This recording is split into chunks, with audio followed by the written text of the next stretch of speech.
who separated the carbon on my behalf, and it's a Jew who is being offered on behalf of. So in that case, where it's a Jewish owner, right, we'll call Jewish makdish and Jewish miskaper, that's when the Brisa says that the miskaper is the one who affects Temurah. That's not our question. Our question is where the makdish is an akum and the miskaper is a Jew. So what's the shayla? Mi ba'inon mitchila vat sof. The teiko b'shus man da'avet Temurah. So we'll say, so our shayla is, in order for Temurah to be affected, does it have to be in the possession of someone who has the ability to affect Temurah from beginning to end? See, I will say, one thing that everyone is agreeing on this point, which is, an akum cannot affect Temurah. So we'll say that's what we know. Remember, we'll discuss an akum absolutely could bring a carbon, nidarim and nidavas, no problem with the non-Jews to bring a carbon, but an akum cannot go ahead and affect Temurah. That we know that. We've already established that. So we'll say, so the fundamental shayla that we're dealing with is non-Jewish carbonic involvement preclude the carbon from being subject to Temurah or not? That's the fundamental question. Where it's only Jewish involvement from beginning to end, everyone agrees in that case, it's the miskaper who has the ability to affect Temurah, not the makdish. What happens if there's non-Jewish involvement, which the Gemara says, teku. That will have to put on the list for Eliyahu Hanavi. Good. Amar Mar. Mukdashe of de kochavim lo nenin v'lo ma'alin. So this is an interesting halacha. So this actually quoted this brayso earlier. That which is consecrated by Ovdei Kochavim. So we'll say, right, so the karbanos of Ovdei Kochavim, lo, or it doesn't have to be karbanos, the hegdish of Ovdei Kochavim, lo nanin, you should not get benefit from it, velo mo'alin. But I will say, if you did end up getting benefit from it, then what? Halacha l'maisa, you have not created a me'ila scenario. Right? So meaning, you're not allowed to get benefit, you shouldn't get hana from it, but if you did, you're not in violation of me'ila. So lo nene midrabanan. So we'll say ultimately again, you can't get hana from it midrabanan. V'lo mo'alin mid'oraisa. But I will say ultimately again, it is not subject to me'ila mid'oraisa. So we'll say, so bottom line with the Gemara saying over here is like this: halacha l'maisa, when an akum brings a carbon, that carbon is not subject to me'ila. If it's not subject to me'ila, then what does that effectively mean? You can get hana from it. But the Rabbanan came along and said, no, you really, because it's a carbon, even though it's a carbon of an akum, you really should not get hana from it. To which the Gemara says, so lo mol b'dras my time. What's the reason for this? V'chsev nefesh kisimol mal v'chat'a bishkaga. Because we'll say the pasuk by Me'ilah says, nefesh kisimol mal. If a nefesh, right, if a person will commit Me'ilah, v'chat'a bishkaga, he'll go ahead and sin accidentally. V'alfinon chet mitruma. And I will say we make a gzer shav of chet from Me'ilah to truma.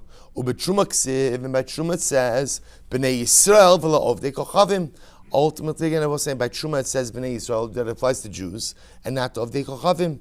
So I will say, so that's the halacha. So therefore, again, so a multi-tier drasha, ultimately from Me'ilah to truma, to teach us that ultimately the carbon of an akum is not subject to Me'ilah.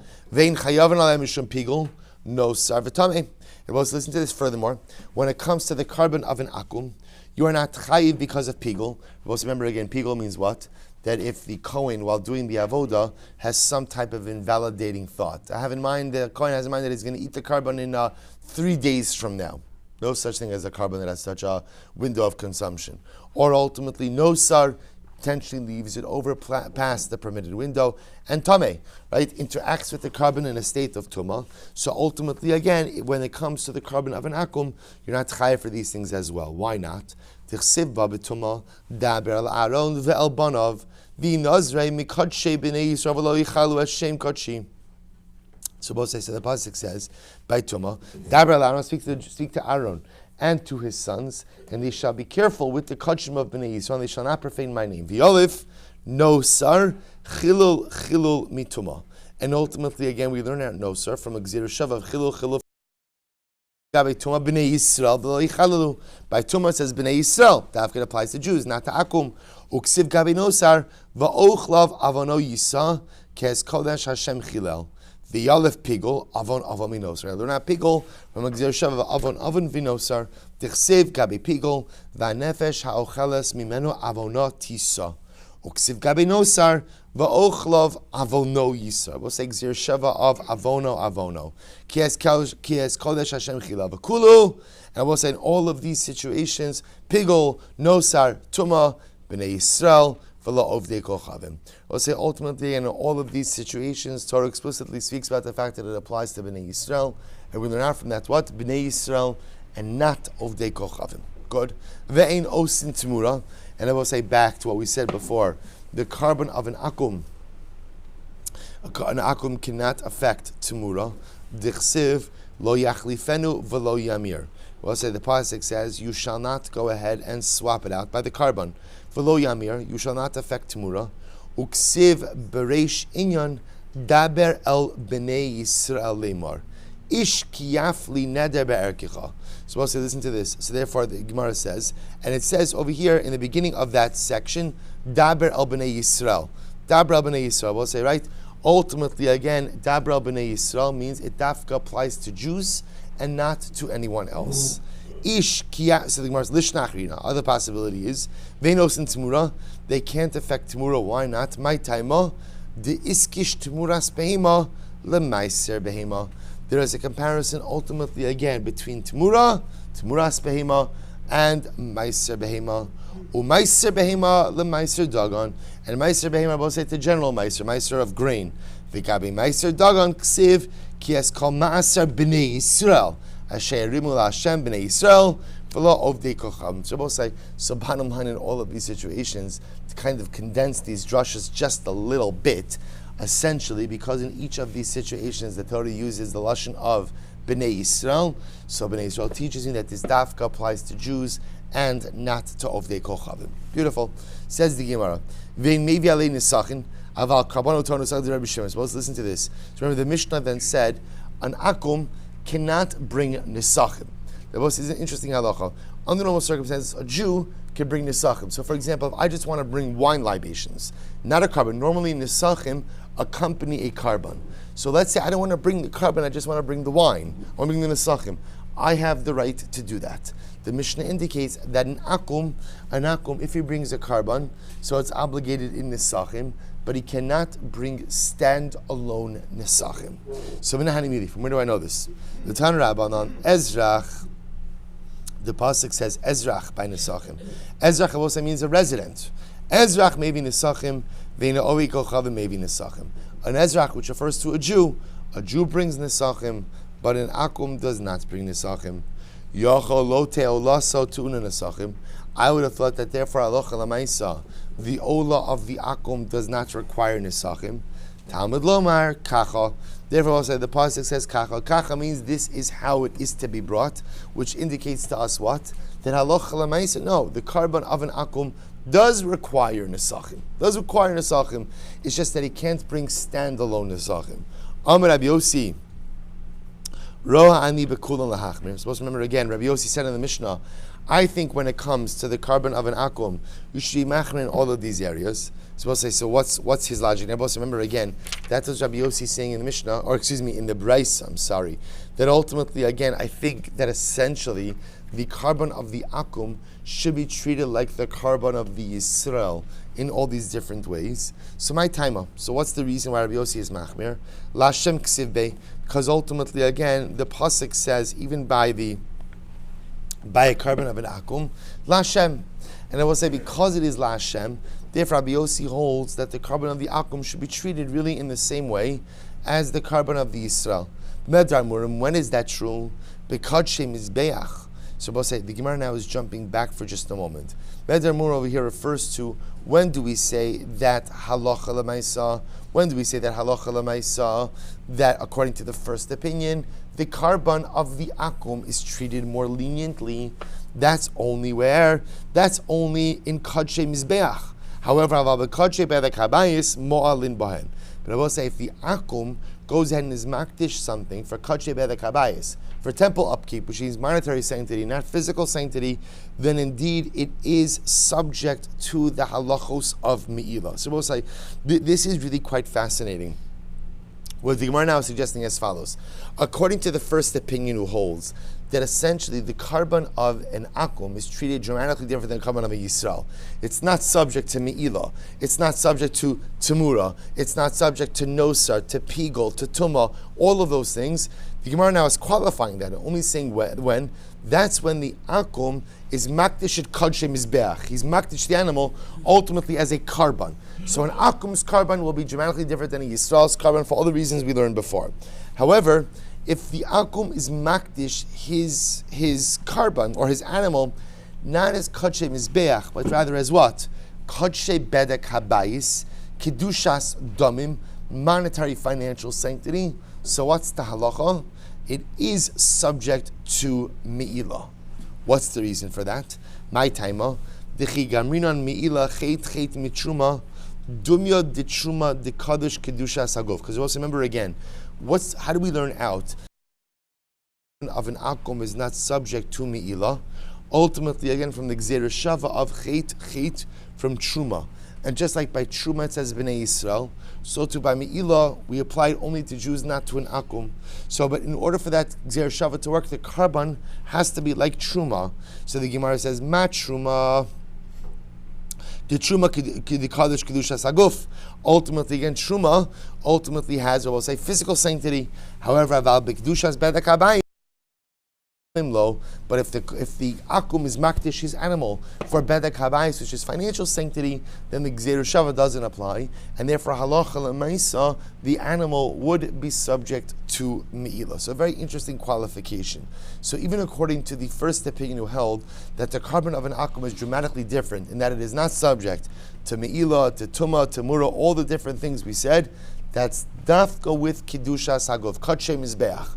But Kedushas Bedek Habayis ultimately will be subject to Me'ilah. Amar Rav Yehuda, Amar Rav. We'll say interesting sugya now we're going to get into. Kol lo saseh baTorah, asa b'maisa chayiv. Lo asa b'maisa potter. So once that comes along, Rav Yehuda, name of Rav, and says as follows. Any lo saseh in the Torah, any prohibition, we'll say if the prohibition includes a maisa, then ultimately, again, you are chayiv. If you did not do a maisa, you are potter. Well, so this is really quite fascinating. So the only time I will be chayiv for the performance of a lo saseh is if the lo saseh itself has a maisa.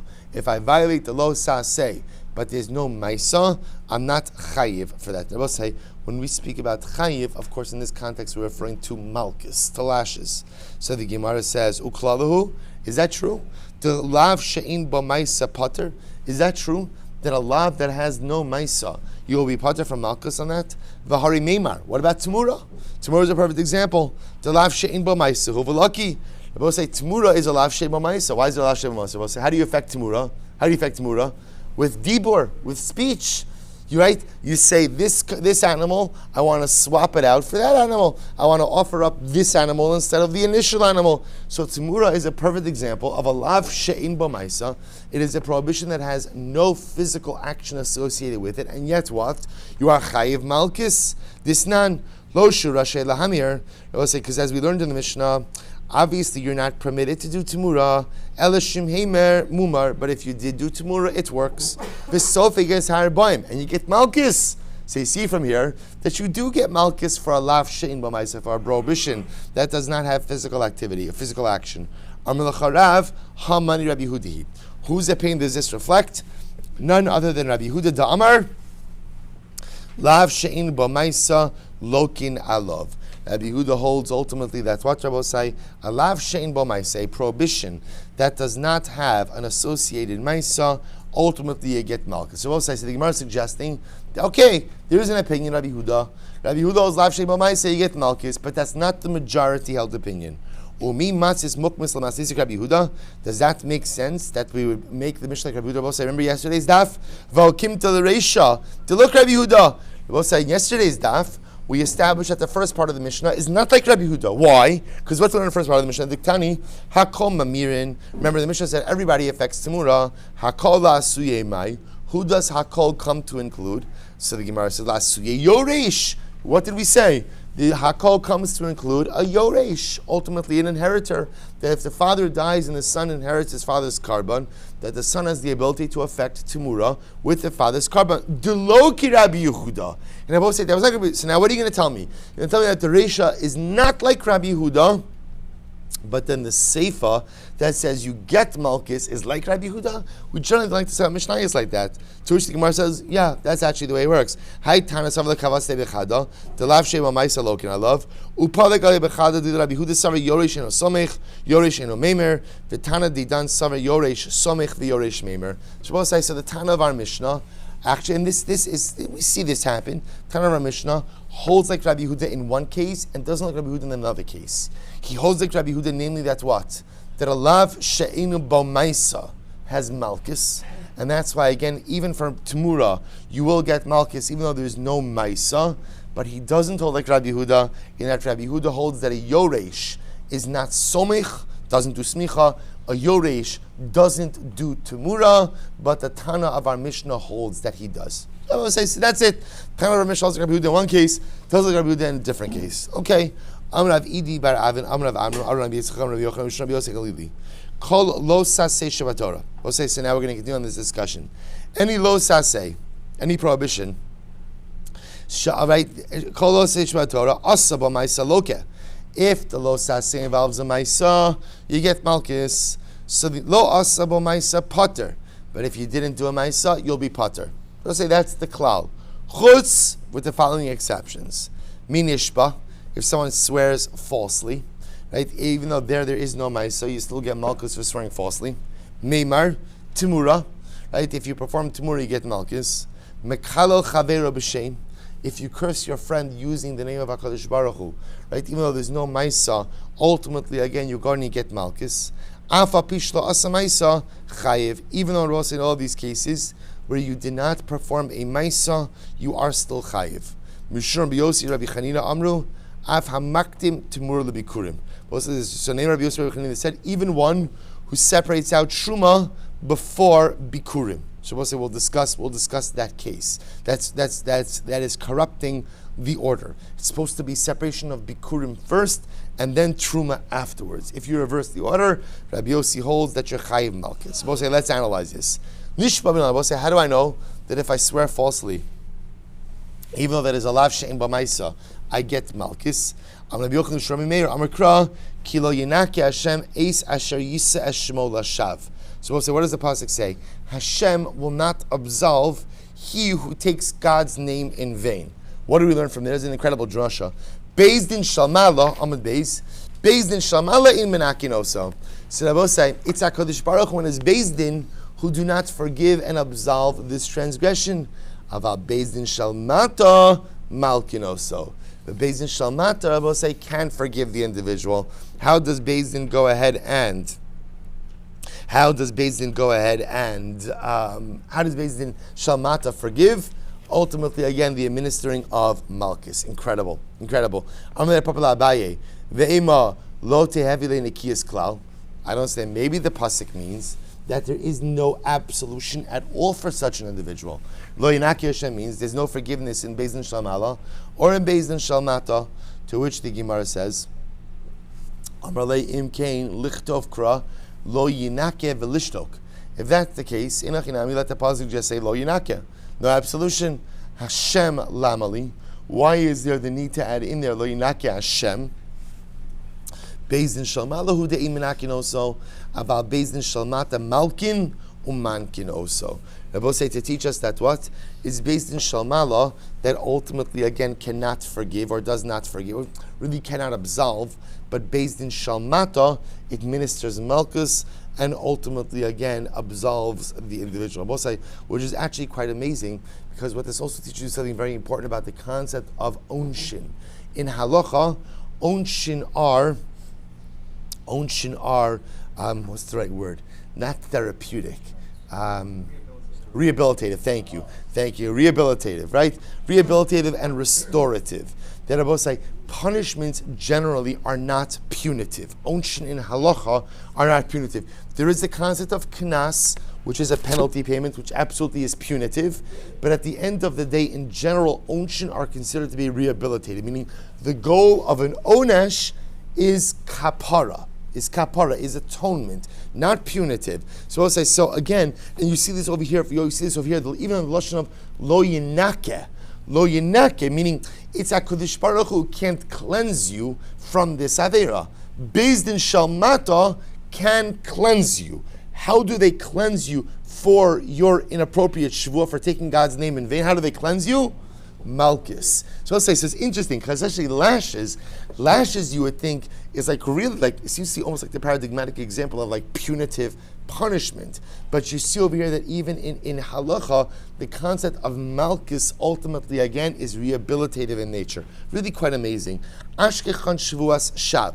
So I say, so now I know that ultimately, again, I get malchus for a shvuah Shabbos. This is going to take us back to our shvuas days for a little bit. Very, very exciting. So ashkechan shvuah shav. So I say, so now I know that you get malchus for a shvuah shav. Shvuas sheker. I'm supposed to say, let's redefine our terms. Look at Rashi. Second Rashi from the top. Ashkechan shvuah shav dichsiv asher yisa eshmol hashav. Vaynu shvuah shav. Both say a shvuah shav, which is like an oath in vain, is also a false oath, but it's an oath that's obviously false. Both say so. Shvuah shav means I swear to something that everyone knows is not true. I say I swear that tree is a car. Is that a false oath? It is false, but it's so clearly false, right? That's called the shvuas shav, as opposed to a shvuas sheker. So shvuas sheker we're going to see is also false, but we'll discuss. But the falseness of the shvuah is not necessarily apparent. That's the chilik between shvuas shav and shvuas sheker. They're both false, but shvuas shav is obviously, incontestably, uncontrovertibly. Is that a word? Uncontrovertibly false, right? Let's say ultimately again totally false. Shvuas sheker also false. But halacha l'maisa we'll see a bit more ambiguous. So watch this. Says the Gemara, Ashkechan shvuas shav, shvuas sheker minal. And how about shvuas sheker? Rabbi Yochanan didei amar lashav shnei pamim. The pasuk says shav twice. Emeno inyan l'shvuas shav. If I don't need it to teach me malchus by a shvuas shav, tinei inyan l'shvuas sheker deloka. Use the second shav to teach me that what? That not only is a shvuas shav get malchus, but what? A shvuas sheker gets malchus as well. Maskif Rabbi Avo. Shvuas sheker hechi dami. What is the case of shvuas sheker? Right, let's define our cases over here. So inema da'amar shelo ochal va'achal. So we'll say, if you want to tell me that it's a case of where I swear that I won't eat, shelo ochal, I swear I won't eat. Whatever it is, it could be I won't eat in general, I won't eat that piece of cake, whatever it is, I swear I'm not going to eat. And what happens? Va'achal, and I eat it. Maybe that's the case of shvuas sheker. So we'll say that doesn't work. I'll tell you why. Hasam humaysa avad. Both say, again, remember, what are we trying to figure out over here? The Gemara used shvuah as a case of where you get malchus for a lav she'in b'maisa. Right? That's what we're trying to figure out over here. So if I swear I'm not going to eat the piece of cake, and I eat the piece of cake, then I both say what? There's a maisa. So I want a different case. Now they both say, so what's the case? Maybe I swore I'm going to eat. Right? It's mamish. That's a Jew. Right? I swear that I'm going to eat. I said that I'm going to eat, and I don't eat. So there's a lav shein b'maisa. So the Gemara says, no. Me lucky, you wouldn't get malchus in that case, and I'll tell you why. Va'itmar shvua she'ochal kikar zehayom va'avar yom v'lo ochal. That if I take a shvua, I'm going to eat this loaf of bread today. And what happens? Va'avar yom, the day goes by, and I don't end up eating it. Rabbi Yochanan and Rabbi Shimon Lakish, first wide line, Amri Ina Loka. Both Rabbi Yochanan and Rish Lakish agree that you don't get malchus, but they agree for different reasons. Rabbi Yochanan Amri Ina Loka, the lav shem b'maisu. Rabbi Yochanan says you don't get malchus because it's a lav shem b'maisa. It's true, I'm in violation of my shvuah, but it's non-activity that has led me to be in violation. Rabbi Rish Lakish, lav shem b'maisu. The chol lav shem b'maisa, in Lokin alav. Rish Lakish will say Ina Loka. Why? Mishum dahavile hasras safek. We'll say you've seen this concept before. Because we'll say in order to be chayiv in anything, you have to give hasra, you have to have warning. And the warning, the hasra, must occur right before the act. The problem in this kind of situation, I will say, is where a person takes a shvuah that I'm going to eat something, right? That I'm going to eat this loaf. Then what happens? So let's say the Edom warned me at 8 o'clock in the morning. That's hasra safek. Why is it hasra safek? Because I have the entire day. Remember, hasra is only meaningful if it's in proximity, right? Or in some level of immediacy to the action itself. If, again, there's some prolonged time period, that's called hasra safek.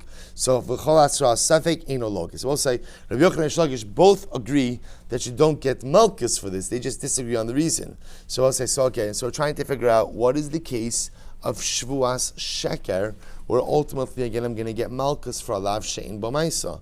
El am Rabbi Avo, tehei ba'achalti v'lo achalti. Oh, maybe the case is, I swear that I ate, right? Past Shvuah, I swear that I ate the loaf of bread.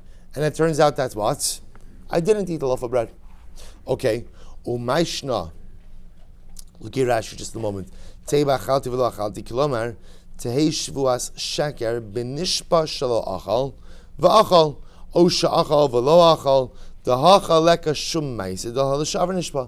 say here's the case of a lav she'in b'maisa, right? There's no action here. Why is there no action? Because I'm swearing about something that did occur. It's already in the past. So maybe this is the case of a lav she'in b'maisa, but ultimately I'm still going to get malchus. To which the Gemara says, 1 second, umayshna de kamar ba'achalti v'lo achalti me'ochal v'lo achal. So ultimately, and to which the Gemara says, I don't understand why should the case of achalti v'lo achalti be any different than ochal v'lo achal. I will eat and I didn't end up eating. Look at Rashi for just a moment. Umayshna achalti v'lo achalti. Kilomar, my area de kamamayit ochal v'lo achal mi malchus tfei me achalti v'lo achalti haba tarvayo leka shumaisa. But say, I don't understand. The truth is achalti v'lo achalti. I swear that I ate and I didn't eat, or vice versa. Why is it any different than the case ultimately again of where I say that I will eat and I won't eat? In other words, leaving aside hasra safek, they're both alav she'in b'maisa. Amarava beferish ribsa Torah sheker domel l'shav. I will say because Rava says the Torah equates a shvuas sheker to a shvuas shav. How so? Mashav l'shavar. I will say just like a shvuas shav is a past tense shvua, so to av sheker l'shavar. So too, Shvuah Sheker has to be about something that has already occurred. I will say, now what does that mean? Meaning what it means is like this. Shvuas Shav is about something that already exists. That tree, I swear, that tree is a car. Right? So just like Shvuas Sheker is something that already exists, so too Shvuas Shav is something that already exists. Shvuas Sheker is also about something that has already occurred. Eisvei Rabbi Yirmiyah Rabbi Abo. So Rabbi Yirmiyah raised the kasha to Rabbi Abo. Shvuah shelo ochal kikar zu. If I make a shvuah that I will not eat this loaf, shvuah shelo ochlena va'achal. So we'll say what's happening over here is I am making multiple shvuahs, seemingly about the same thing. I say I swear I'm not going to eat this loaf. I swear I won't eat it. I swear I won't eat it. So effectively, I have made 3 shvuahs about the same thing. And then what happens? I eat it, right? So what's talacha? Va'achla enu chayv elachos. I'm only chayv once. To which the Gemara says, Rashi says, Ki darmina b'shvuos dein shvuah chala al shvuah. They're both saying, and the reason for this ultimately is because once there is a particular shvuah on a particular item in a particular situation, ultimately what? No secondary shvuah is chal on that. To which the Gemara says, "V'zoi shvuas bitui shechayavin al zadona makus v'al shigagasa carbon ola v'yored." And both say this is the example of a shvuas bitui. A shvuas bitui, both say, means a shvuah of an utterance. Right? I'm making a statement that I'll be chayiv for intentional violation malkus and for accidental violation of carbon ola v'yored. So zohi l'mi'utei. Both say when you say zohi, what is that coming to exclude? To which the Gemara says, "Lav l'meuti achalti v'lo achalti v'lo laki." Isn't that coming to exclude the case of where a person says, I ate something. I swear that I ate a loaf of bread, but he didn't really eat it. Then in that case, he doesn't get malchus. To which the Gemara says, "Lo zohi da shigigasa maisi karban." No, what it means is, Rabbi say, this is the case. This case of shuas bitui is the case of where if he inadvertently violates his shvua, halacha lemaisa, he will have to bring a karban. Aval achalti v'lo achalti. Rabbi say, in a case where I swear that I eat something, but I didn't actually eat it, lo maisi karban. And I lied about that, right? Or I should say, I accidentally made a mistake about that shvua. I don't bring a karban for that circumstance. Why not? Umani, Rabbi Shmuel. And I will say this is Rabbi Shmuel who says, the Amar, Eino chayiv ela al ha'asid lavo. That I will say Rabbi Shmuel says that a karban ole v'yored brought for accidental violation of a shvua is only brought for a future-oriented shvua, is not brought ultimately again for accidental mistake regarding past shvuas. Again, I will say, obviously all of this, Rabbi Shmuel's svara has a whole background to it, which is not our topic for today. So the Gemara says, Aval milka laki. But even though you won't bring a karban for an accidental violation, ultimately again, of a past tense shvua, you will get malchus. Amos seifa, but once take a look at the end of the brisa. Zoi shvuas shav shechayavan al zadona makis v'ashigagasa pater. I will say, we said before that this is the type of shua shav that you will be chayav for intentional violation malchus, and for its accidental violation you'll be pater. Zoi lemi'utei mai. We'll say Zoi. What is that coming to exclude? Lav lemi'utei achalti v'lo achalti delo laki. Isn't that coming to exclude the case of where I swear that I ate past tense, but I didn't actually eat, that I don't get malchus? To which the Gemara says, Lo. Zoidal shigagasa pater mikarban o mikarban. But we'll say this time out that this is the case where accidental or unintentional violation of the shvua ultimately does not result in carbonic liability. Avachalti v'lo achalti maisi karban. But I will say in the case of achalti v'lo achalti, accidental inadvertent violation will make michayav a karban umani. And I will say, whose opinion does this reflect? Rabbi Akiva he da'amar mevian karban l'shavar. So we'll say, so what we begin to see is there is a fundamental machlokes as to when there is carbonic liability for accidental violation of an oath. One opinion saying it's only in future-oriented shavuos. One opinion saying it's even Rabbi Akiva, it's even in past tense shavuos. Amrit Reish Rabbi Shmuel, but you just got finished saying that the Reish reflects the view of Rabbi Shmuel. Elami the Sefer Rabbi Akiva, Reish and Am Rabbi Akiva. But you can't say instead, if you're going to have the Reisha is Rabbi Akiva, if the Sefer is Rabbi Akiva, then you should line up the Reisha like Rabbi Akiva as well. The Reisha lav lemi ute achalti v'lo achalti, ela ochal v'lo achal.